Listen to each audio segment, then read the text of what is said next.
Adwin me demande si les pays de l'Est du club des 12 étoiles européens risquent, par leur attitude contestataire actuellement, d'amener à un effondrement, par exemple, ou à un changement dans ce club des 12 étoiles. Alors que se passe-t-il?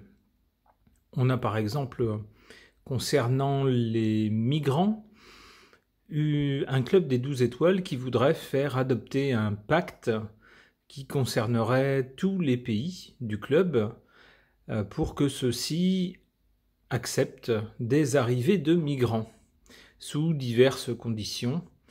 Et ces pays, enfin du moins certains pays de l'Est du club, la Pologne par exemple, la Hongrie, mais également la Slovaquie, ne sont pas d'accord. Ils ne veulent pas en entendre parler. Alors c'est le premier point, donc c'est une pierre d'achoppement. Alors tant qu'il n'y avait qu'un seul pays, le club pouvait se permettre de le montrer du doigt en se pinçant le nez, en disant « Oula, le vilain petit canard, on va sévir, on va prendre des sanctions ». Mais lorsqu'il y a plusieurs pays, ça commence à être un peu plus embêtant. Il y a aussi le sujet du conflit à l'Est, opposant le très très gros pays contre un pays plus petit. Et dans ce conflit, le club des 12 étoiles s'est positionné en faveur du petit pays et contre le gros pays, et voudrait accélérer, ou du moins poursuivre son aide à ce petit pays. Sauf que pour certains pays de l'Est, il n'en est plus question, on ne veut plus. Mieux que ça, la Pologne par exemple, a mis une sorte d'embargo sur les céréales venant de ce pays en conflit. Et puis on a maintenant un nouveau chef d'État de la Slovaquie qui, lui, ne veut plus du tout aider ce pays en conflit. Alors on voit que ça tangue un peu, et est-ce que les contestations de ces pays de l'Est du club risquent d'entraîner un effondrement ou un changement au niveau du club lui-même? J'interroge à ce sujet le tarot de Marseille.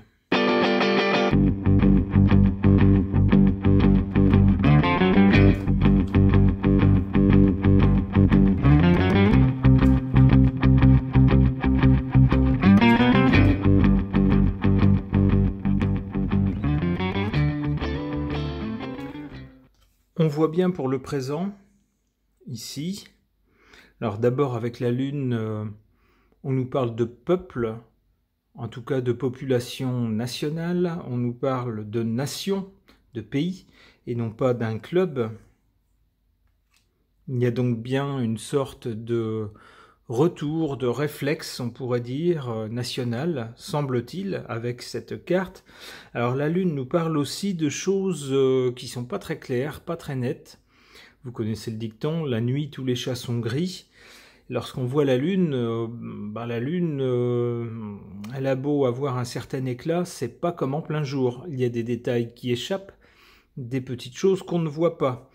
Alors comme c'est figuré sur cette carte, on voit ici deux chiens, je pense que ce sont des chiens qui apparaissent bien en pleine lumière, mais il y a une drôle de bestiole ici qui semble un peu cachée dans l'ombre. Donc ça tendrait à nous dire qu'au niveau du club, actuellement, avec cette contestation, on aurait peut-être quelque chose qui couve ici, dans l'ombre, plus ou moins dans l'ombre, par rapport au club. Ici, du côté du passé, on a avec cette carte du pape, on a bien une sorte d'idéologie, alors on pourrait dire l'idéologie européenne. L'Europe, c'est bien, c'est magique, c'est ce qu'il faut. Si on n'est pas dans le club des 12, oh là là, c'est le malheur garanti, tout s'effondre, c'est la fin de tout. Bon, regardons la Suisse, regardons la Norvège, qui ont des niveaux de vie plus élevés, qui ne sont pas dans le club. Bon, je n'en dirai pas plus. On a donc bien avec, pour moi, le pape, une certaine religion, une idéologie, qui est prêchée ici, avec des gens qui écoutent religieusement. Voilà, oui, il faut être dans le club, bien sûr, ça va être formidable. Et bien là, à l'heure actuelle, c'est la désillusion un peu, ou du moins on a certaines illusions qui s'envolent, et puis des réflexes de retour à quelque chose de national, dirait-on, puisque la lune concerne le pays, le peuple du pays. Et qu'est-ce qu'on a en résultat ou du côté de l'avenir? Avec l'empereur, on a bien une question de souveraineté. L'empereur, c'est celui qui tient le pays. Alors on va voir avec d'autres cartes dans quel sens interpréter ou préciser cette carte-là.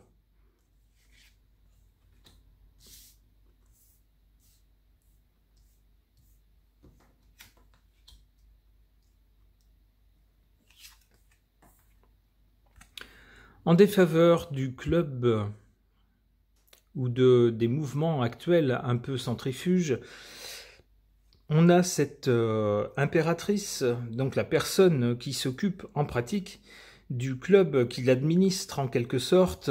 Alors tout le monde aura reconnu la désormais célèbre Pustula qui vendait les layette. Ici, elle nous est présentée en défaveur de ces initiatives de pays de l'Est et en défaveur du club tout court. Concernant ces initiatives des pays de l'Est au sujet du club des 12, on a ici en carte favorable le pendu. Le pendu, c'est quoi? Alors, c'est quelqu'un qui n'agit pas, qui ne peut pas agir en quelque sorte, mais c'est aussi une situation qui est bloquée. Et on apprend ces derniers jours que le club des 12 devait voter, et ça ne devait être qu'une formalité, une aide militaire au pays qui se trouve actuellement en conflit à l'est de l'Europe, mais dans l'un des pays de l'Est, on n'est pas d'accord et on a mis un veto. Et donc la situation est bloquée. C'est bien ce qu'on a avec cette carte du pendu. Et on nous dit, avec cette carte en position favorable, que c'est favorable effectivement à ce mouvement, si j'ose dire, de rébellion. Rien qu'en refusant de faire des choses, on arrive à bloquer tout le système, tout le club. C'est ce que nous dit cette carte.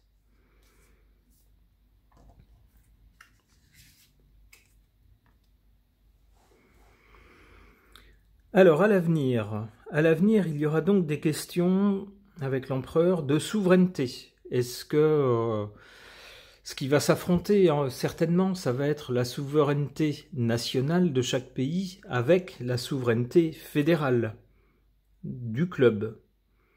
Là-dessus, on nous dit que le grand public ne saura pas tout. Il y aura des choses qui se joueront dans les coulisses qu'on ne saura pas. Il s'agira de gens intelligents avec la papesse, qui auront bien analysé la situation, qui auront anticipé la situation et qui auront déjà échafaudé des plans. Alors on peut penser, puisque c'est déjà le cas, on le sait, même parmi les grands pays occidentaux du club, on sait que certains ont déjà, dans l'ombre, échafaudé des plans pour le cas où le club devrait exploser ou se désintégrer. Certains pays ont déjà des plans tout prêts de retour à la souveraineté. Alors cette carte me fait penser à ça.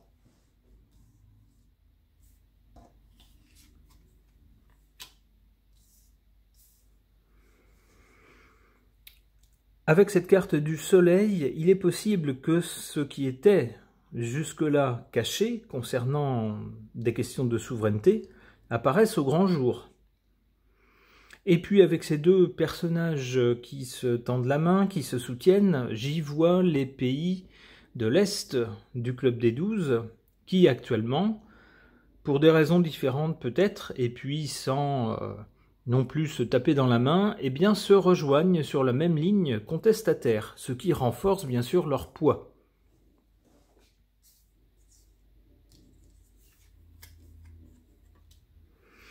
Avec la tempérance, en dernière carte, je ne vais pas en tirer d'autres, on ne va pas tirer tout le jeu non plus, on peut penser que malgré tout cela, il y aura au bout du compte une tempérance donc de ce mouvement, c'est-à-dire pas un éclatement du club, mais un adoucissement. Alors peut-être que les deux parties vont faire un pas chacune de leur côté pour trouver un point médian, un point de négociation. Peut-être que le club des 12 va dire finalement, on ne va pas obliger tous les pays à accueillir des migrants. ou seulement dans certaines conditions, ou ça sera modulable, ou ça sera à faire approuver par les parlements nationaux, quelque chose comme ça, pour déroger un peu à cette obligation. Et puis peut-être qu'à cette condition-là, ces pays contestataires admettront pour un moment de mettre leur contestation en veilleuse. On peut penser à quelque chose comme ça. Mais on va, a priori, si on suit la logique des cartes, avoir dans l'immédiat des questions de souveraineté, a priori de souveraineté nationale, qui sembleront sortir d'un chapeau, être un peu improvisées, mais pas du tout. Avec la papesse, on nous dit que ce sont des choses qui couvaient depuis longtemps, et ces pays sont prêts. Ils sont prêts à faire valoir leur bon droit, à mettre les choses en lumière, des choses qui n'étaient pas connues jusqu'à présent, dévoiler leurs cartes en quelque sorte, et faire valoir leur force. En se joignant à plusieurs, eh bien, ces pays qui, a priori, n'étaient pas les plus... ne représentaient pas les poids les plus importants dans le club, feront entendre leur voix, et ce qui amènerait à une tempérance. Alors on verra si c'est effectivement ce qui se passe. Concernant les récentes contestations des pays de l'Est du Club des 12, et pour savoir si, en réponse à la demande d'Adwin, ces contestations risquent de faire effondrer le club ou d'amener des changements significatifs, j'interroge l'oracle G.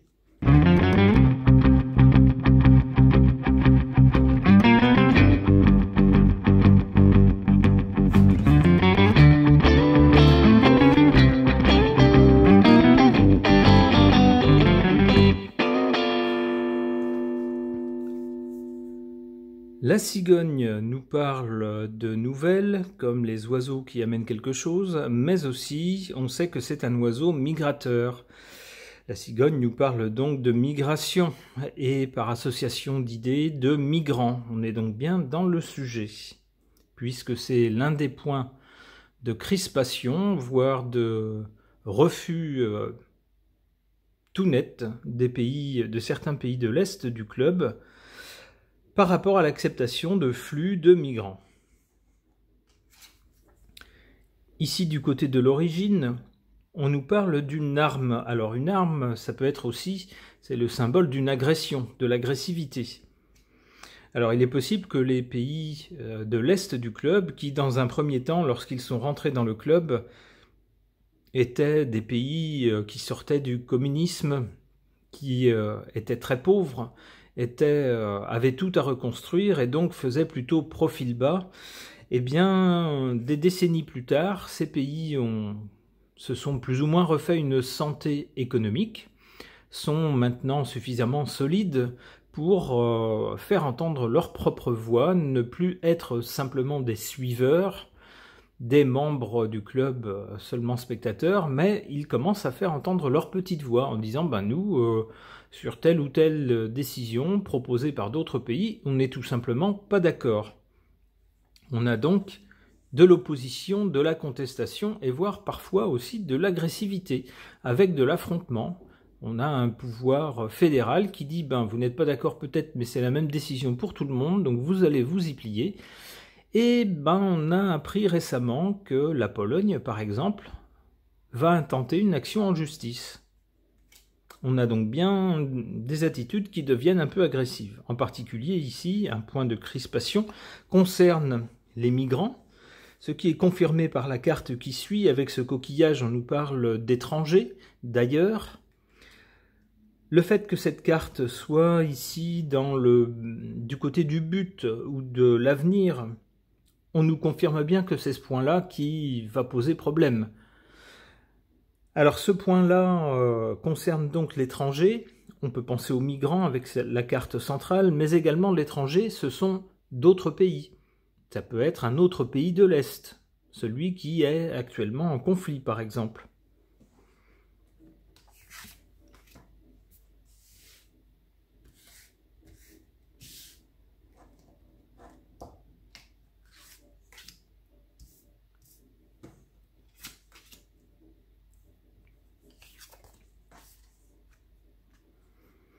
Ici, en position défavorable, on a cette carte d'un homme.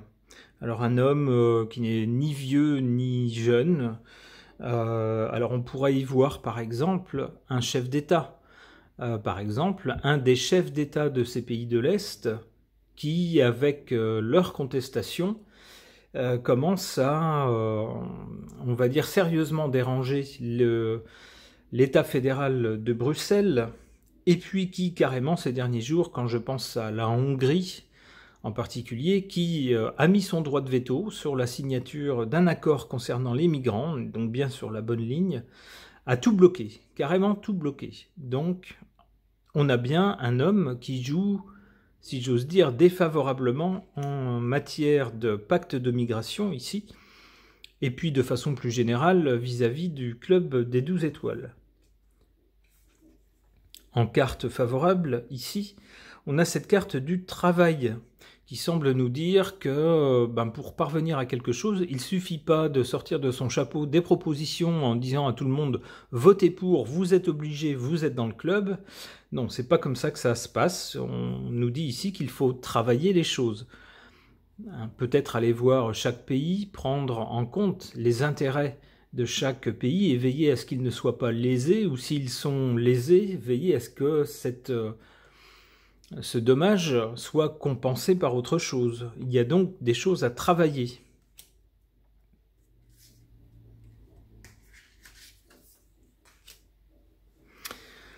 Concernant ces questions de pays étrangers, alors soit de migrants venant de pays étrangers, soit du pays de l'Est actuellement en conflit, on nous dit ici, avec cette carte du lynx, tapis derrière un camouflage, on nous dit de faire très attention, il y a de la trahison, du piège dans l'air.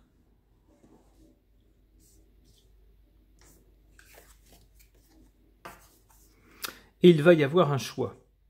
Il va y avoir un choix qui peut-être d'ailleurs va être imposé par les contestations de ces pays de l'Est, qui vont forcer le club des 12 étoiles à choisir entre un alignement pur et simple sur Washington, comme ça a été le cas jusqu'à présent, ou alors, avec à la clé la menace de faire sécession peut-être, ou de ne plus du tout suivre les directives, ce qui revient plus ou moins au même, de dire, il faut choisir maintenant, il faut choisir une politique qui nous est propre ici en Europe.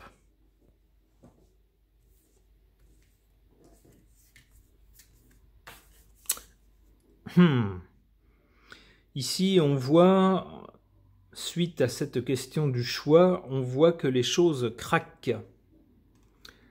Alors, on n'a pas quelque chose qui s'effondre, hein. Notez qu'on a encore ici des parties de sol ferme, mais on voit plus que des fissures. Ici, on voit des fissures béantes qui se déclarent un peu partout. Bon, c'est pas difficile de deviner la suite.